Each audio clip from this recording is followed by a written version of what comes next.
Hey guys, happy Friday. Friday after 5, and I'm with my dear friend Holly. Cheers. And cheers. And the reason why we are together tonight and on video is to talk about how we met and also how to get your friend to, to run a couple of marathons with you. Not one, a couple. So Holly, Yes. tell everybody how we met. We met in a gym, right? Yep. Yeah. So I was teaching classes, and you were a client coming into the gym and having a good time taking classes with me, and asked if I would personal train you. That's right. Right. Yep. And I said probably not. Right? I said no. And then you asked again, and I said no. Well, that was about the whole running thing.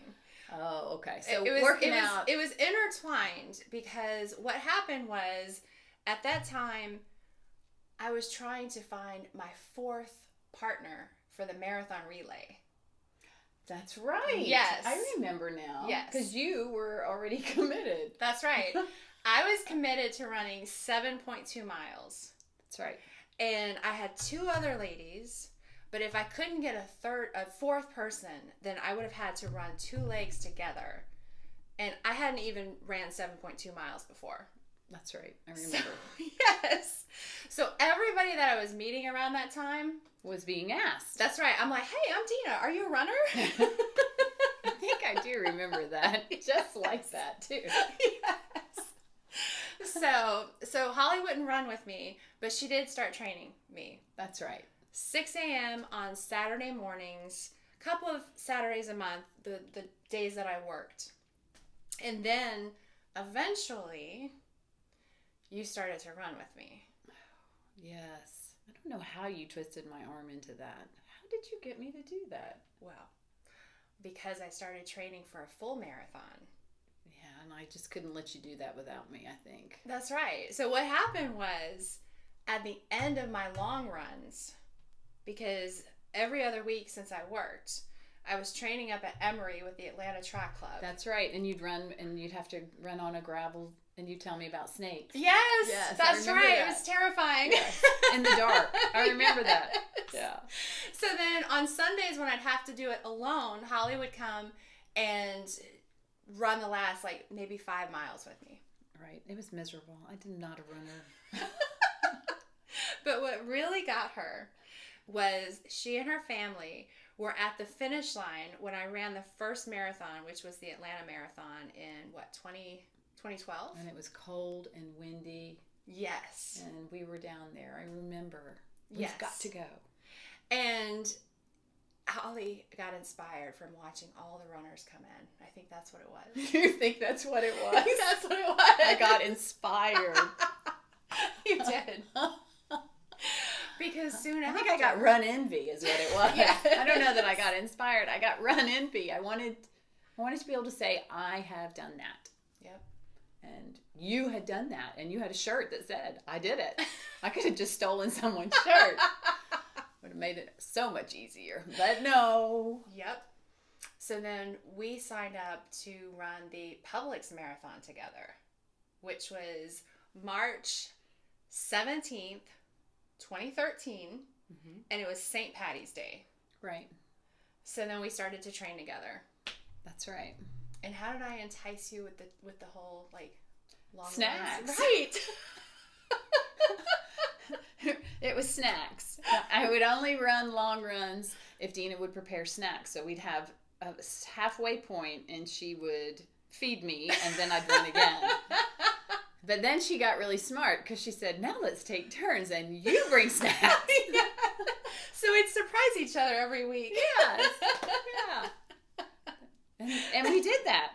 Yep. And we wore Kaboom pants, I remember. That's right. Yeah. We had our matching green pants for St. Patty's Day. Yeah. And tell everybody how the race went. No. It was fabulous. My anxiety kicked in so bad. It was terrible. But I finished. And Dina stuck with me with hand sanitizer. And I always would. Yes. Forever and ever. Forever and ever. Yeah. I don't know. Running just tripped a whole nother anxiety level for me.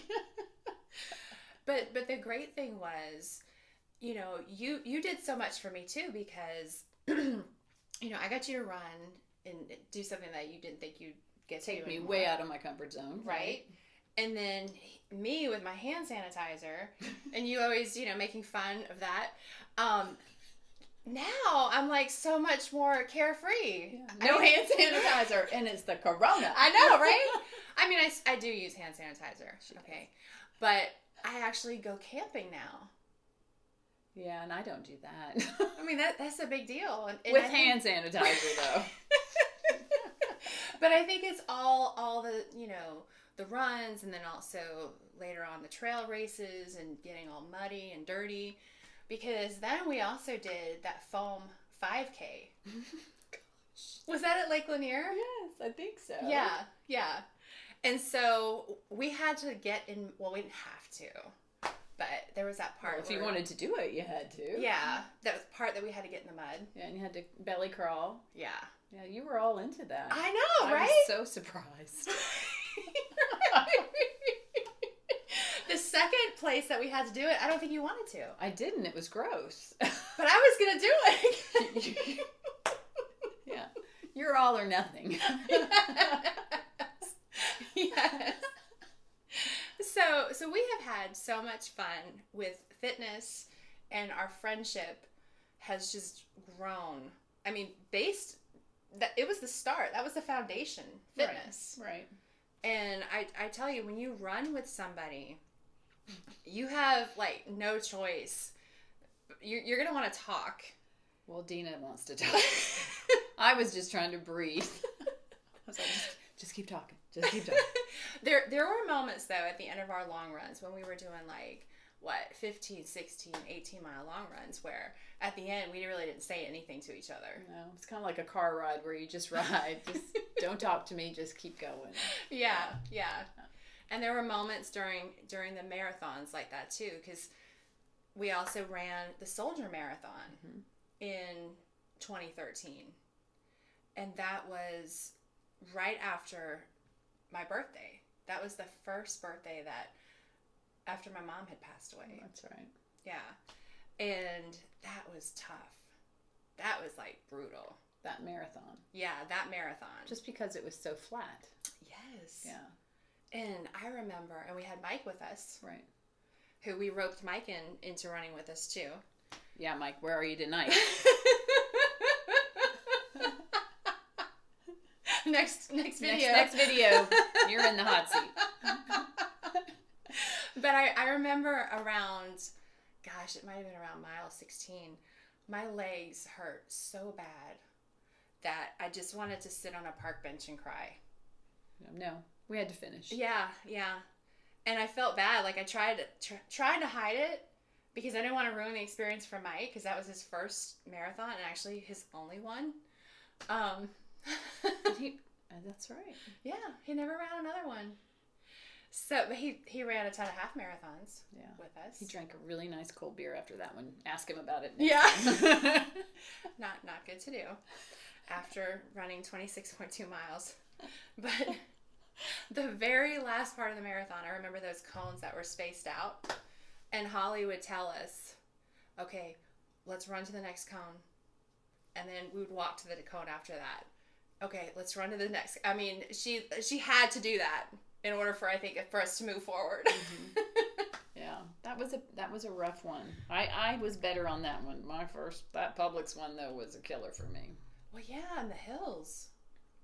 I mean, but would you like to run another one, like once everything gets back to normal?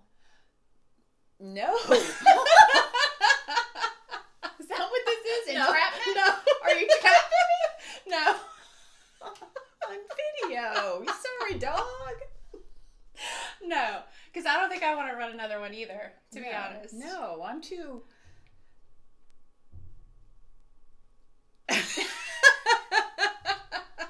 got too many other things going on. But it's a lot of dedication.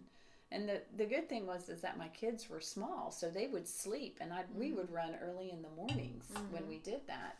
So I didn't have like this guilty mom complex of not being there, except for on Sundays when we did our long runs. But it was a lot of training, a lot of time. Yeah, we were at the gym 4:30 in the morning. Running on a treadmill. Yeah. A treadmill. That was terrible. What were we thinking? And then we'd run in the cold when you could see your breath. Oh, yeah. And then we had a rule for a while. This was after our marathon, thing was over. But we had a rule that we wouldn't run if it was below 50 degrees. Remember that? Yeah. And now Holly won't run with me anymore.